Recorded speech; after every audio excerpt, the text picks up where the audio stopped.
பொருளாதார மேம்பாடு ஒரு ஜாதகத்தில் எப்போ கிடைக்கும் அப்படின்னா, பொருளாதாரம் அப்படிங்கிறது முழுக்க முழுக்க பணத்தை மட்டுமே குறிக்கும். அப்போ பணம் சம்மந்தப்பட்ட விஷயம் அப்படின்னா 2ஆம் இடம் சம்மந்தப்படணும்.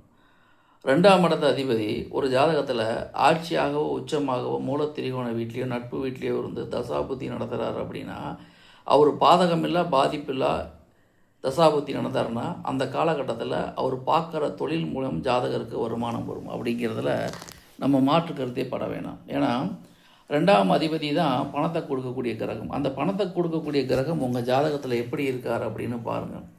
அவர் என்ன நட்சத்திர சாரத்தில் இருக்காருன்னு பாருங்கள். அந்த நட்சத்திர சாரம் வாரியாக உங்களுக்கு வருமானம் வரும் அப்படின்னு நம்ம சொல்லிடலாம். அப்போ பணம் எப்போ வரும், எப்படி வரும், எதன் மூலிமா வரும் அப்படிங்கிறத 2ஆம் அதிபதி இருக்கிற இடம், இருக்கிற பாவம், வாங்கிய சாரம், இதை பொறுத்து அந்த ஜாதகருக்கு பண வரவு உண்டு அப்படின்னு சொல்லலாம். இவை பொதுவான தகவல்கள்.